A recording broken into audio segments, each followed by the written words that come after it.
Napakatanga ko. Nagpa-auto ako. Bakit kaya may mga taong ayaw lumaban ng patas? Yung mas pipiliin pang manlamang ng ibang tao para sa ikangaangat nila. Kawawa naman yung mga taong nabibiktima, mga naloloko, mga nauuto, mga nai-scam. Isa ka na ba sa mga nabiktima? Mga scammer na to? Isa ka na ba sa mga naloko ng mga platform na to? Isa ka na ba sa mga umasa na sa pamamagitan ng mga opportunity na ino-offer nila ay magbabago ang buhay mo? Di ka nag-iisa. Isa na rin ako sa mga nabiktima ng mga ganyang platform, ganyang opportunity, ganyang mga scam. And nakaka-stress, nakakahiya, nakakainis, nakakatanga.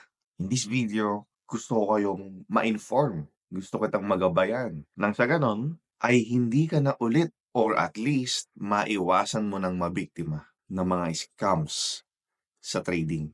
Hey guys, what's up? Nico Mendoza po, your lifestyle trader. Around 2022, na-experience kong ma-scam. At first, talagang itsurang legit talaga, no? Nakakatuwa kasi kumikita ako ng madali, kumikita ako ng mabilis, at kumikita ako ng malaki. So sa paningin at pag-unawa ko is everything is legit kasi kumikita. At lahat ay masaya. Pero after 3 months, bigyan na lang naglako ng parang bula at lahat ng mga pangarap ko na nabuo during that time na kumikita, biglang nag-landslide. Napakasakit sa puso, napaka-stressful, and nakakahiya. Dahil feeling ko nung time na yun, napakatanga ko. Nagpa-auto ako. Uto-uto ako nung time na yun. Pero ganoon pa man, syempre, bumangon ako, nagsumikap, at ayun, nakabawi. At ngayon ay okay na okay naman ang takbo ng buhay ko ngayon. Maganda ang negosyo, maganda ang income sa forex trading ko. Higit sa lahat, healthy ang aking pamilya, nabibigay ko ang lahat ng gusto ng aking mga anak, ng aking asawa, at nakakatulong din ako sa mga taong gustong matuto ng trading. Kaya ikaw, kung ikaw ay nakaranas ng scam before or naloko ka na rin, kaya ako pinapanood yung video na to, it's okay, hindi ka nag-iisa. Marami tayo, marami kayo. All you need to do is syempre mag-move on, bumangon, at mas maging matalino na simula ngayon. So magbibigay ako sa'yo ng mga red flags para next time na pag nakita mo yung mga red flags na to, ay iwasan mo na agad. So make sure na i-share mo tong video na to sa mga kaibigan mo. In that way, makakaiwas sila sa mga potensyal na manloloko sa kanila sa trading. Dahil hindi natin nakokontrol yung mga taong to, yung mga taong ayaw lumaban ng patas sa buhay. Pero tayo, pwede tayong makaiwas mula sa kanila. So make sure to share this video, like this video, subscribe ka syempre, i-comment mo yung mga kaibigan mo sa baba para well-informed sila sa ganitong information. So red flag number 1, pag may nakita kang mga post or nag-o-offer ng guaranteed returns, may guarantee, automatic, layuan mo na yun. No? Kalokohan yun. Sa trading, there's no such thing as guaranteed. There's always a risk. So kapag kayong nag-offer sa'yo or nakita mo sa post, wala daw risk or may risk man pero may guaranteed naman na ganito, huwag ka nang umasa. Alam ko yung pakiramdam na gusto mo lang naman magbago ang buhay mo, gusto mo lang naman ng passive income na maayos, pero you also need to understand na sa mundo ng trading, walang guarantee. Matatalot pa rin talaga yan. Kahit sinong magaling na trader, natatalo yan. So pag may nag-offer na let's say 5%, lalo na kung may time frame. Let's say in every 15 days, 50% ang kikitain ng pera mo, it's a total bullshit, man. Kalokohan yun, isang malaking kalokohan yun. 100% in 30 days, meron pa dyan in 1 week or 7 days, magiging kikita ng 15% yung pera mo. Kalokohan yun, hindi trading yun. At kinagamit lang nila actually ang trading pang front. When in fact, hindi naman nanggagaling sa trading yung kinikita. Nanggagaling lang yon dun sa mga taong bagong nag-i-invest. So, number 1 red flag is kapag nag-o-offer ng guaranteed results. You need to accept that. You need to understand na walang guarantee sa trading. Red flag number 2, kapag merong inviting or recruiting or referral program yung trading. Trading is buy and sell ng asset, buy and sell ng currency. So, nasan yung recruiting doon? Nasan yung invitation doon? Nasan yung referral program? Wala dapat. So, kung pag yung trading na in-offer nila involves inviting at merong compensation plan kapag nagre-recruit ka, kapag nag-i-invite ka ng mga taong mare-recruit doon sa pag-trade, it's bullshit, man. Trading is buy and sell. Buy and sell, buy and sell. Walang invite dapat. Again, kapag may ganon, hindi nanggagaling sa trading yung kinikita ng tao. Nanggagaling doon sa mag-i-invest mula doon sa pag-i-invite, pag-recruit ng tao. So, wala dapat networking ang trading. Of course, di ba? So, kasi ang networking or MLM, merong recruiting yan, merong invitation yan, and that is a legit business. As long as ang ino-offer ay product or service. Pero kung ang ino-offer naman ng isang networking ay services about trading, yeah, that's legit. No? It's a service for traders. Pero kung ang kikitain mo pa nag-join ka is from the profits ng trading na gagawin dun sa company na yon, no? Iwas ka na, takbo ka na. Okay? Hindi siya company, it's a scampany. Okay? Red flag number 3, sa deposit. So, syempre sa trading, meron tayo tinatawag na brokers, forex brokers, or crypto exchange, na kung saan pa nag-deposit ka ng pera, kailangan doon mismo sa broker or sa crypto exchange ka magde-deposit. Hindi sa bank account ng isang tao. Ito yung, halimbawa, ito yung mga website ng mga company or ng mga scampany, papanggap na isang company. Yung website nila may mga naka-display na mga price ng Bitcoin, price ng gold, price ng Euro USD, na mukha siyang legit. At pag nag-deposit ka, lalabas niyo yun, hindi siya direkta doon sa website, hindi siya direkta sa company yung deposit. Direkta siya sa pangalan ng isang tao. Whether sa pangalan ng CEO, kunwari, sa pangalan ng isang secretary, or whatsoever. So, it's a red flag. Hindi ka dapat nag-deposit ng pera sa pangalan ng isang individual. Kailangan, kung ang intention mo sa pag-deposit ay sa pagte-trade, make sure nag-deposit ka sa company name. Doon sa website ng legit na broker.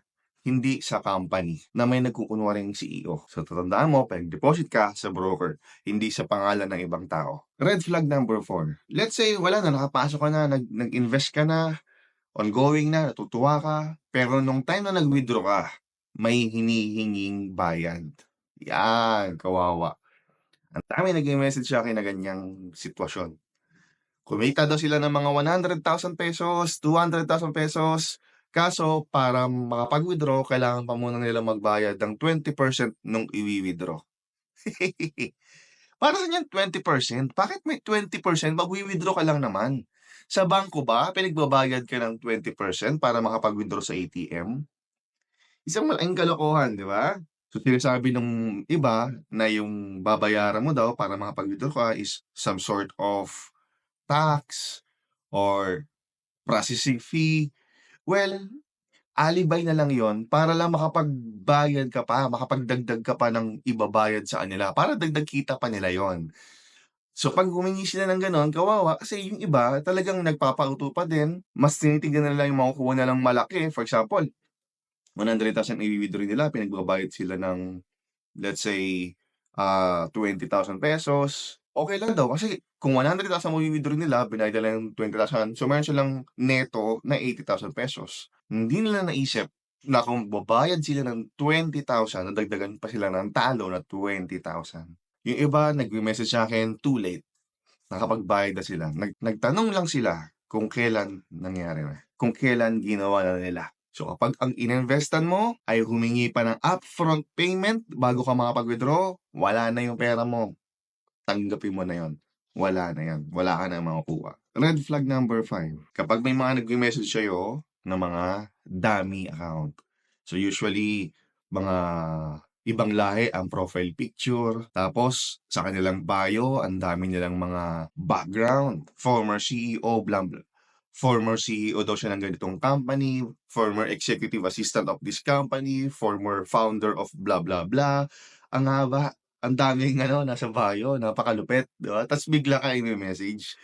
Una-una sa lahat, kung gano'n siyang klase ng tao na grabe yung portfolio niya, CEO siya, founder siya ng ganito, ba't ka pa niya ime-message? So, maraming ganyan, dami accounts. And idagdag ko na rin, yung red flag number 6 is mga poser. For example ako, meron na rin ako mga poser. These are scammers na ginagamit yung mga pangalan namin para ma-scam yung aming mga followers, yung aming mga subscribers.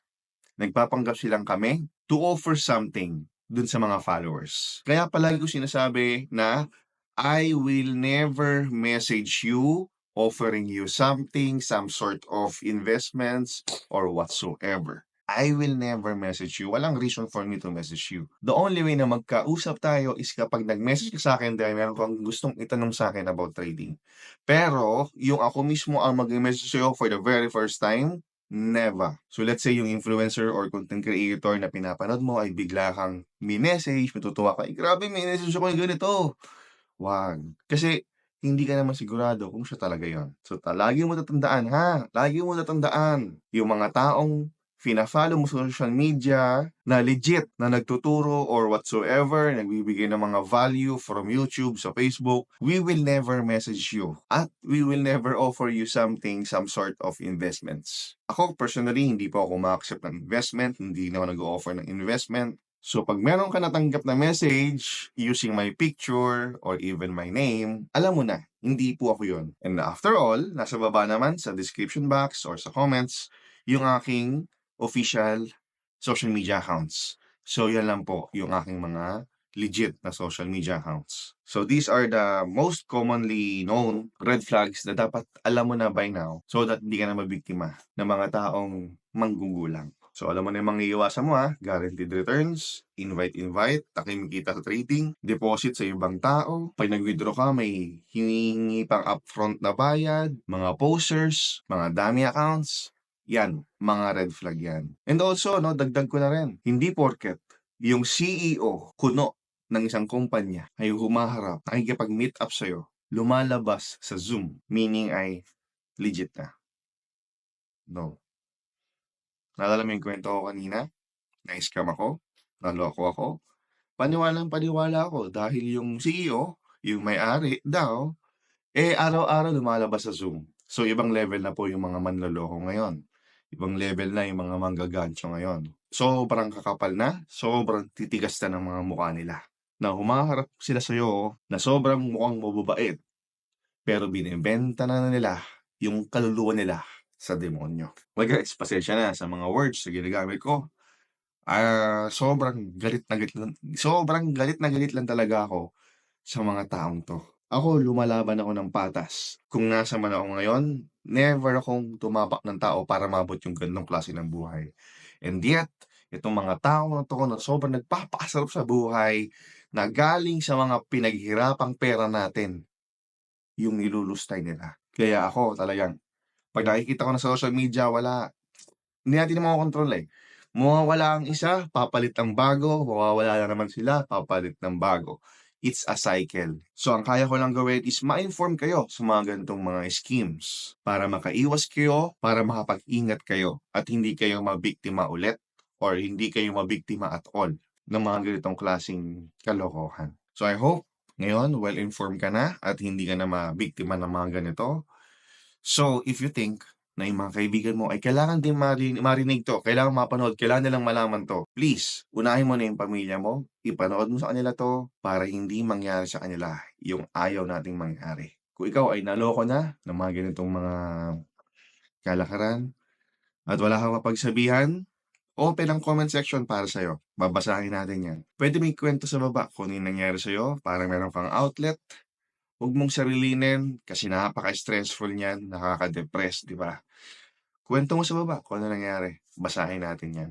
And also, kung meron kang gustong idagdag sa mga red flags na nabanggit ko kanina, sobrang ma-appreciate ko kung idadagdag mo 'yan. Ilagay mo na rin sa baba kasi for sure marami kaming matututunan para makatulong din yung idadagdag mo sa mga viewers natin na para makaiwas sa mga ganitong kalokohan. So with that guys, maraming salamat sa manood ninyo. See you on the next content. Ciao! Ingat tayo lahat ha. Maging matalino ka na. Maging wise ka na. Huwag ka na magpapauto. God bless.